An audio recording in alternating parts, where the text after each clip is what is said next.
Voici pour vous le message du pasteur Dr Alphonse Essomba, berger de la chapelle de l'Éternel Mon Étendard, Yaoundé, Cameroun. Restez connectés sur Grâce Télévision, la bonne nouvelle partout, partout. Grâce Télévision est disponible dans le bouquet créoline sur la fréquence 382. Et aussi, téléchargez gratuitement votre application Grâce Télévision sur Play Store. Pour plus d'informations, appelez le 699 96 60 65. Grâce Télévision, la bonne nouvelle partout, partout.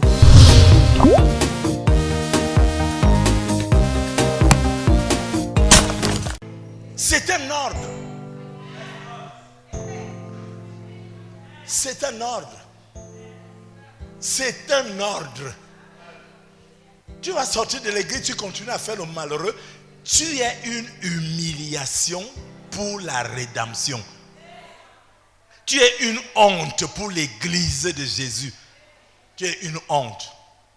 Je te dis la pure vérité. Tu es une honte.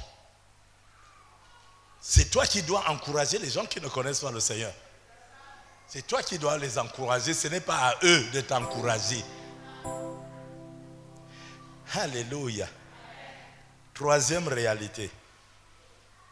Il leur donna les preuves de sa résurrection.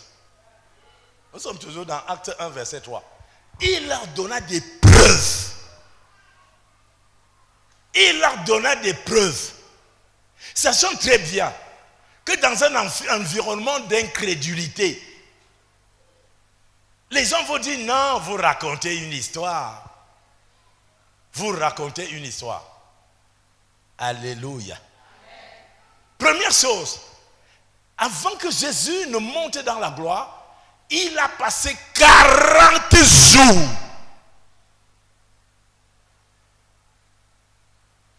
Il a passé 40 jours sur la terre. Jésus n'est pas sorti du tombeau et il a disparu. Et on est resté écrit une histoire derrière. On vous disait qu'il va ressusciter. Il disait qu'il va ressusciter.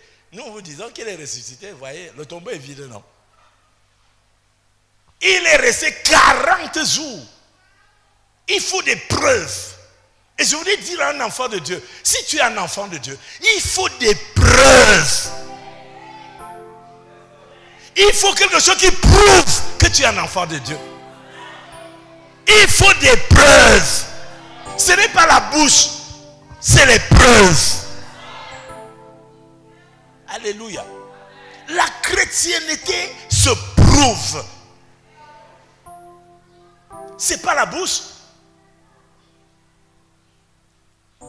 Qu'est-ce qui fait la preuve dans ma vie que je suis un enfant de Dieu? Qu'est-ce qui fait la preuve? C'est quoi? Je dois m'intéresser à cela. Je n'ai pas besoin que le pasteur pose la question. Je n'ai pas besoin que tel pose la question. J'ai besoin moi-même de montrer des preuves. Tu ne peux pas dire que tu es quelque chose sans montrer des preuves. Des preuves. Est-ce qu'entrer dans l'église, ça veut dire une preuve? Alléluia. Nous entrons à l'église ponctuellement. Mais les preuves, ce n'est pas à l'église, à l'intérieur de l'église que ça se fait. Les preuves, c'est hors de l'église. C'est hors de l'église où on sait qui est enfant de Dieu et qui n'est pas. La Bible dit qu'il a passé 40 jours. Oh, j'aime Jésus. 40 jours. Pas pour qu'on reste dit derrière. Il n'est pas passé comme un éclair. Jésus n'était pas une fiction. Ce n'était pas un personnage de la science-fiction. Pour dire qu'on a fait et puis ça a disparu. 40 jours. Est-ce qu'il était obligé? Non. Mais il voulait amener les enfants de Dieu à se dire, frère, nous avons des preuves. Et ma vie doit porter des preuves. Alléluia, je prie que ta vie et la mienne portent des preuves. Il a passé 40 jours en causant, en parlant, en montant, en descendant. Alléluia. C'est la preuve, quatrième chose que nous voyons, et troisième chose que nous voyons, et c'est la preuve qu'il a vaincu la mort. Il était là. Hier, on l'a vu vaincu. Hier, on l'a vu mourir à la croix. On l'a vu mourir à la croix. On est allé le mettre dans une grotte, dans un tombeau. On a fermé, on a scellé, on a tout. Et le troisième jour, il est sorti et il a passé 40 jours pour dire, vous m'avez tué, mais non, personne ne m'a tué. Je me suis livré, moi-même, je me suis livré, je me suis donné moi-même et je reprends ce que j'ai donné. Alléluia. Et j'ai dit, quelqu'un qui croit qu'il t'a tué, il ne t'a rien fait parce que le Seigneur te redonne la vie. Il redonne la vie. La Bible dit, si l'esprit qui a ressuscité Christ des morts habite en vous, il redonnera la vie à vos corps mortels. Que quelqu'un reçoive cette vie. Reçois cette vie. Reçois cette vie. Reçois cette vie. Reçois cela dans ton esprit. Reçois cela dans ton âme.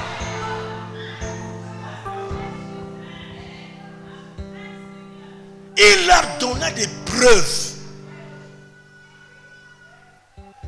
Ce n'est pas seulement que je vais à l'église et tu arrives au quartier, tu bavardes avec les gens. Quelqu'un qui n'est même jamais entré à l'église, il arrive à te convaincre. Il avait des preuves. Alléluia. Oh, alléluia. Jean au chapitre 20. Ça, c'est toujours concernant l'église. Ce n'est pas les gens de dehors là, c'est l'église. Jean au chapitre 20, c'est quelqu'un qui est là ce matin, dès qu'il va sortir là, ça commence à monter, descendre. Les réalités de ce que Dieu veut nous donner, nous sommes complètement séparés de ces réalités. Jean au chapitre 20. Jean au chapitre 20, verset 24. Thomas. Quelqu'un peut dire Thomas? Il y en a plein, hein? Toute une génération. Une génération de Thomas à l'église. Même quand ils écoutent comme ça, ils disent Aka. Aka. Et leur vie est restée Aka. Verset 24. Thomas, appelé Didyme, l'un des 12, n'était pas avec eux lorsque Jésus vint. Il n'était pas là. Il a appris à Dieu d'en laisser nous ça. Mais ça, nous-mêmes, on était à l'enterrement. On a assisté en direct. Alléluia. Vous savez, il y a quelque chose de formidable. Quand quelqu'un est malade, hospitalisé, vous pouvez compter le nombre de personnes qui viennent. L'un vient. Mais si la même personne meurt, vous allez voir tout le Cameroun. Incroyable quand même. Hein?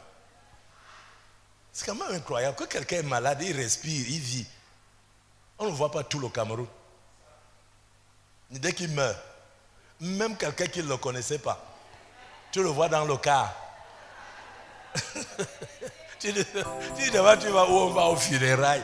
Les funérailles de qui? Thomas, l'un des 12 n'était pas avec eux lorsque Jésus vint. C'est le genre de personne qui dit, mais attends, vous te parlez même de quoi? Moi, j'ai assisté. Vous savez, il y a beaucoup qui viennent. Tout le Cameroun qui vient là, c'est parce que les gens vont être sûrs qu'il est bien mort. Elle est bien morte. C'est pour ça qu'ils viennent. Alléluia. Et d'autres vont aller à la mort, parce qu'à la mort, ils vont être sûrs. Non, ils vont être sûrs.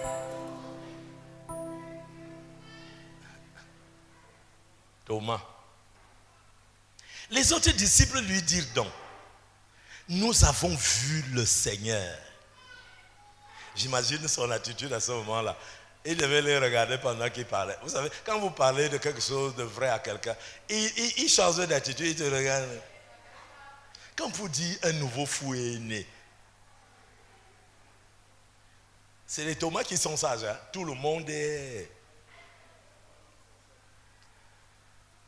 Nous avons vu le Seigneur, mais il leur dit, si je ne vois pas dans ses mains la marque des clous, et si je ne mets mon doigt dans la marque des clous, et si je ne mets ma main dans son côté, je vous dis, je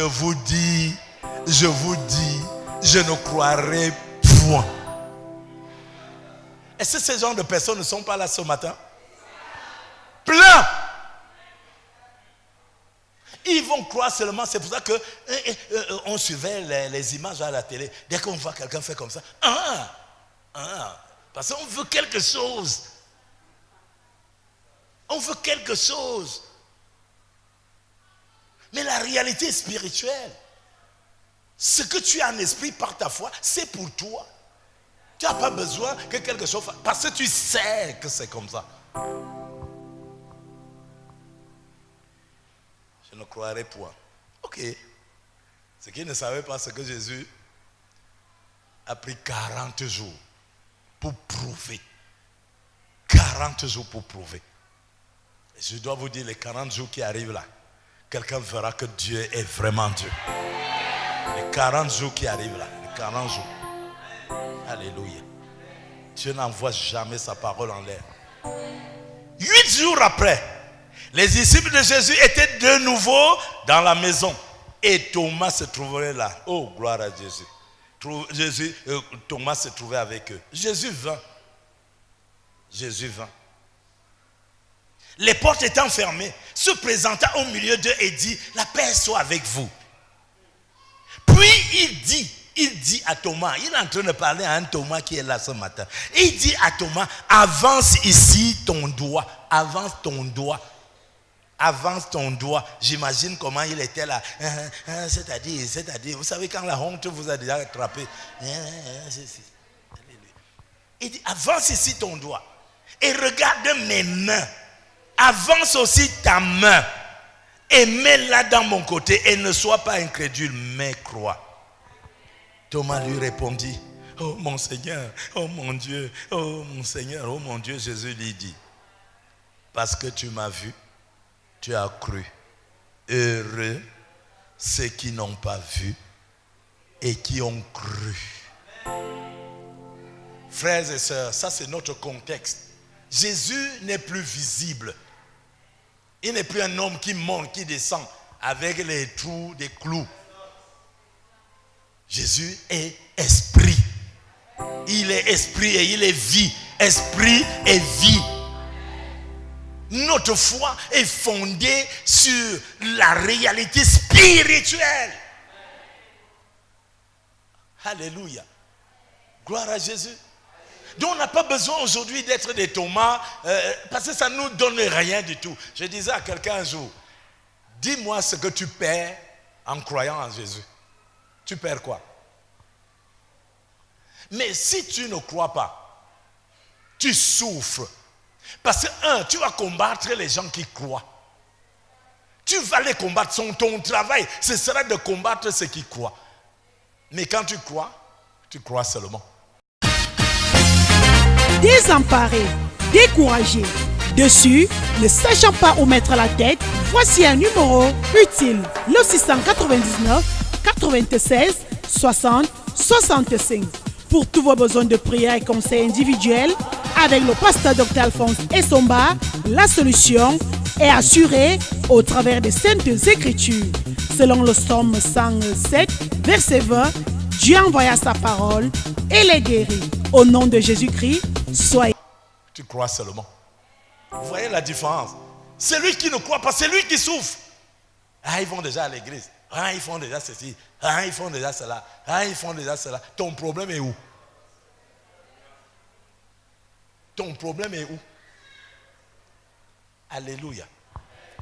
Donc, ici, nous voyons que il leur montra oh, gloire à Jésus. Il leur parla il leur donna les preuves. Les preuves. Donc, il est vraiment vivant et il s'est montré même aux plus incrédules. Et je veux dire encore aujourd'hui, même si tu es incrédule, comment? Le jour où tu vas montrer un peu d'attention, Jésus te montrera qu'il est vivant. C'est qu'aujourd'hui, quand on est incrédule, même quel que soit ce que Dieu fait, tu vas dire c'est la chance.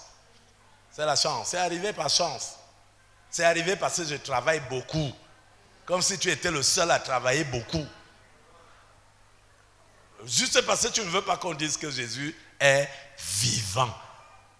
Alléluia. Tu te rappelles de combien de fois tu as déjà calomnié l'église, calomnié les pasteurs, calomnié. Et tu es incapable d'accepter et tu en souffres. Alléluia. Gloire à Jésus. Donc, 40 jours pour montrer que la voie est libre. 40 jours pour donner une réponse aux dames comme Marie de Magdala et toutes les autres femmes qui allaient pour aller commencer le deuil. Elles sont allées voir le parfumeur, elles sont allées acheter des aromates pour que le deuil commence donc vrai. Donc le deuil devait commencer 3 jours après, selon leur tradition, vrai. Donc ils ont fait des achats. J'imagine que vraiment le budget était lourd pour acheter parce qu'il faut que ça conserve pendant un temps. Donc on entasse des, je ne sais pas quoi, qu'est-ce qui était dedans. C'était un lourd budget. Alléluia. Mais la première chose qu'elles ont constatée, c'est qu'elles ont fait des achats inutiles. Inutiles. Ils ont perdu de l'argent. Ils ont perdu. Il y a plein de choses que nous faisons comme ça. Si nous les ramenons dans notre contexte, beaucoup de choses qu'on fait, il y en a qui achètent les croix pour venir poser devant la maison, pour accrocher au cou, pour faire je ne sais pas quoi. On dépense de l'argent sur des choses pour être à l'aise. Mais elles avaient un problème. D'accord. Nous avons acheté tout ça, mais qui va nous rouler la pierre? Nous avons déjà acheté ça. Mais qui? Alors, Jésus a passé 40 jours pour que celui qui veut qu'il reparte là où il était enterré et qu'il comprenne que la voie est libre. Et je veux dire à quelqu'un ce matin, la voie est libre. Si tu veux étudier aujourd'hui, devenir un ingénieur, tu peux le faire. Un seul amen en l'église. C'est-à-dire aujourd'hui, si tu dis je vais faire telle chose, tu auras le soutien du Seigneur. Il va te soutenir. Aujourd'hui, il n'y a plus que je n'ai pas de père, je n'ai pas de mère, je n'ai pas un soutien, je n'ai pas ceci. Il n'y en a plus. Parce que Dieu peut susciter des soutiens, que ce soit dans la famille, que ce soit hors de la famille. Dieu peut susciter des soutiens juste pour te permettre d'atteindre l'objectif que tu t'es fixé. J'étais en train de dire, et je continue à dire à nos amis, enfants de la rue, si vous voulez rester dans la rue, restez là-bas. Continuez à vous contenter d'arracher les sacs, arracher les, je ne sais pas quoi. Continuez à vous contenter de fumer, je ne sais pas trop quoi. Continuez. Mais le jour où vous allez prendre la décision de sortir de la rue, vous allez voir que Jésus-Christ est vivant. Vous allez voir qu'il est vivant. Parce qu'il va vous soutenir. Ça, c'est la vérité. Alléluia. Aujourd'hui, tu peux être au chômage. Tu ne peux rien avoir. Et tu te dis, non, moi je veux travailler sans avoir à calomnier tel, à accuser tel, mais à regarder vers le Christ qui est vivant et qui intercède pour dire, Seigneur, je veux travailler. Je t'assure, tu vas travailler. Ce n'est pas ce que les gens font. Ils viennent à l'église pour voir si c'est puissant. Et ils repartent. Et ça, c'est puissant là que tu cherches Jésus ressuscité. Alléluia. Il est vivant. Il y a des preuves. Et les preuves, c'est qu'il n'y a plus de barrière, frère. Il n'y en a plus. Il n'y en a plus. La seule chose qui nous reste, c'est qu'au quotidien, nous appelons ce Dieu qui est vivant par la prière, par les supplications, par les ceci. Certaines choses qui embarquent nos vies, le péché, la sorcellerie, les médisances, toutes ces choses. On dit, Seigneur, j'ai fait ces choses, ça ne m'a pas donné de solution. Non, j'ai fait cela. C'est comme les aromates que j'ai achetés pour venir t'embaumer, ça ne m'a rien donné. Je me demande même ce qu'elles ont fait avec. Alléluia. Le genre de choses là, quand tu as acheté, il n'y a pas qu'on rembourse. Non? Ah, l'église a disparu. Tu crois que si un marabout te donne l'écorce, il te dit 50 000, tu vas tester, ça ne marche pas, tu vas revenir. Tu reviens, tu lui dis, voici ton écorce, donne-moi mes 50 000.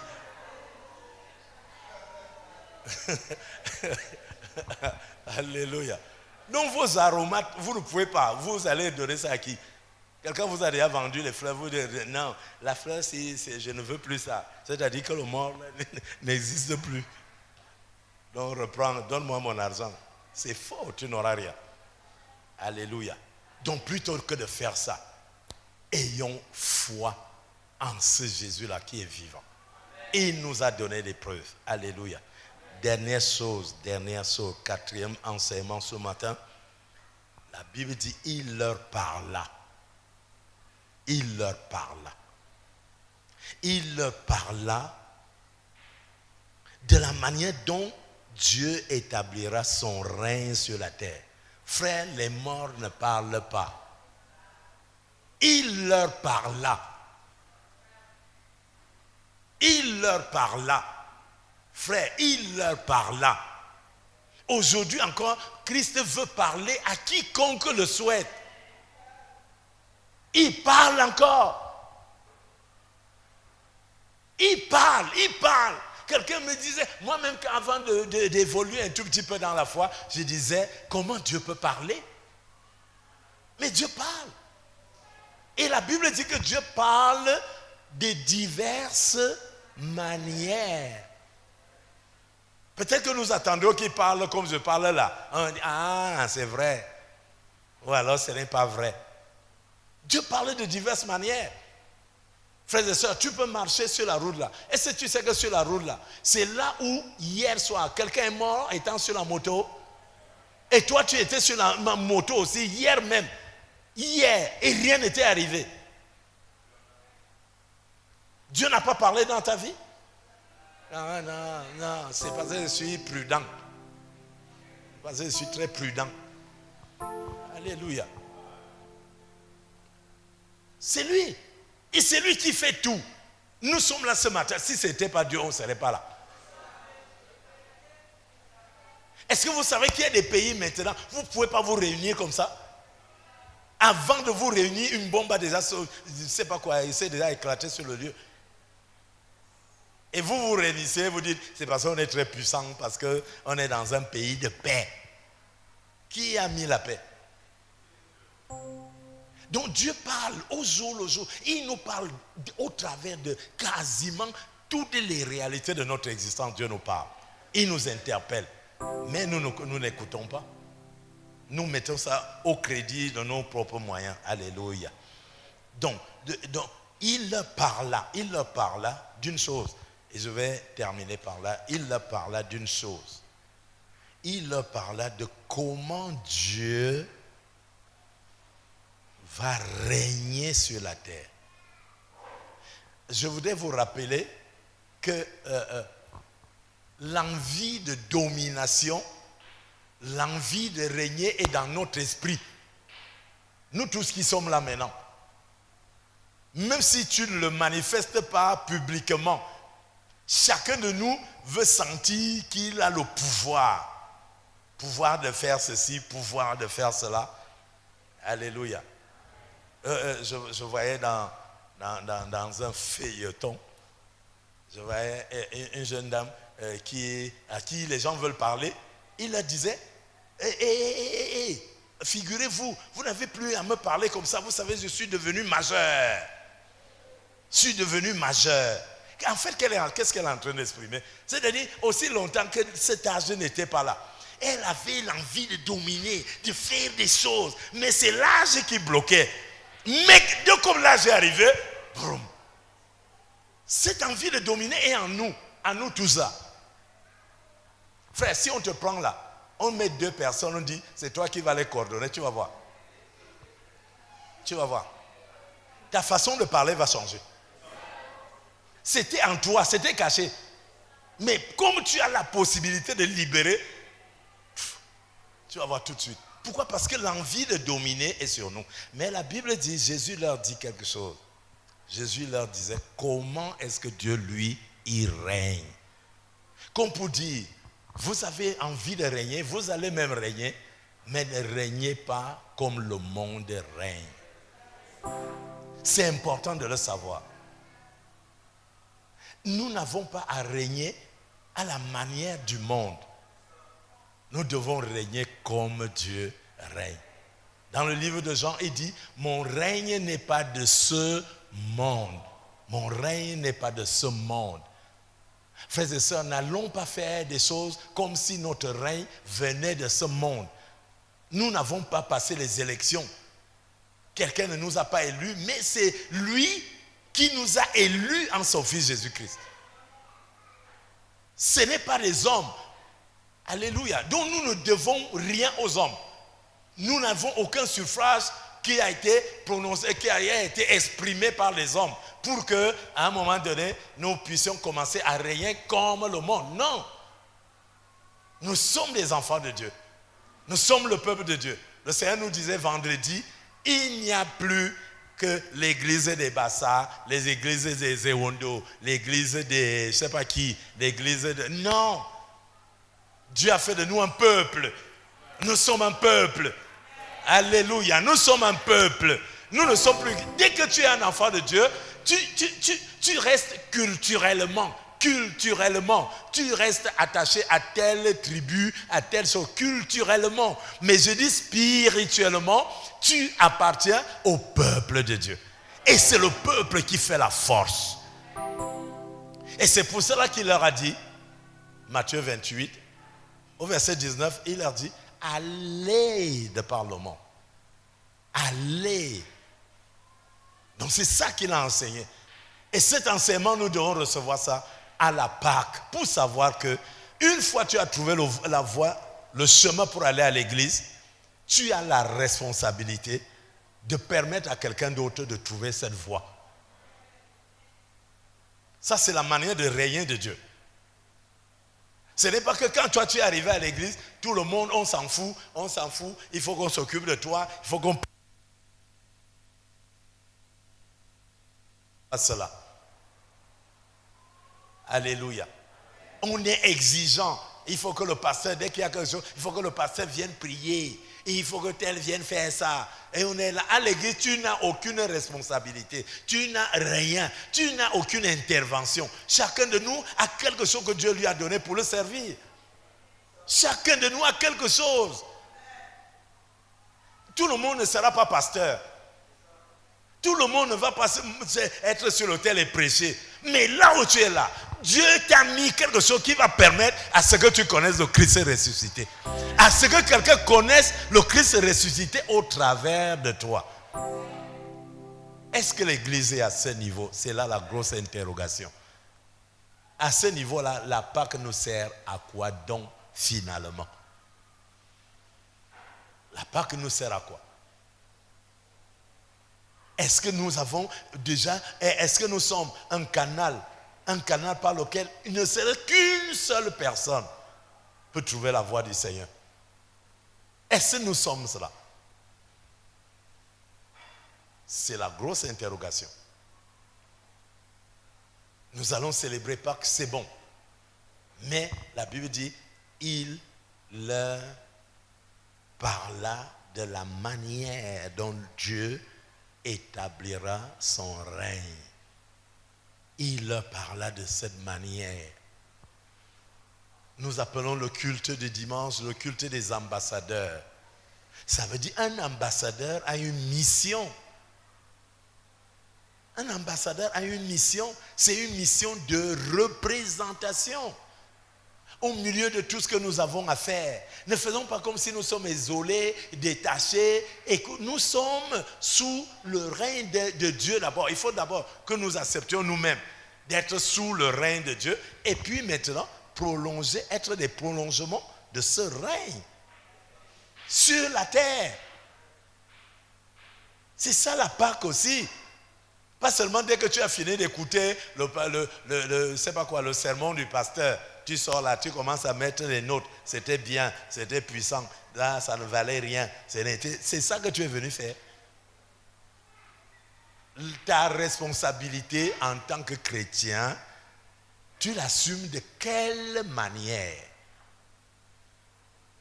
C'est cette interrogation, frères et sœurs en Christ, que je souhaite que chacun de nous prenne en rentrant à la maison et de se poser la question véritablement, de quelle manière je suis en train de servir Jésus-Christ? De quelle manière? Alléluia. Alléluia. Tu devrais trouver des réponses. Parce que Dieu a mis en chacun de nous quelque chose de très puissant pour le servir. Il a mis en chacun de nous. Cherche à découvrir ce qu'il a mis en toi pour le servir. Mais ne reste pas comme ça. Il y a un challenge à relever. Il y a un véritable challenge. C'est ça le challenge de l'Église aujourd'hui. Le challenge aujourd'hui n'est plus est-ce qu'on bouscule les gens à l'église, ils tombent par-ci, par-là pour se ridiculiser à la face du monde. Il ne s'agit pas de ça. Si tu es connecté à Jésus, tu chasses un démon, il va s'en aller. Nous espérons que cette prédication vous a édifié. Restez connectés sur Grâce Télévision, la bonne nouvelle partout, partout. Grâce Télévision est disponible dans le bouquet créoline sur la fréquence 382. Et aussi, téléchargez gratuitement votre application Grâce Télévision sur Play Store. Pour plus d'informations, appelez le 699 96 60 65. Grâce Télévision, la bonne nouvelle partout, partout.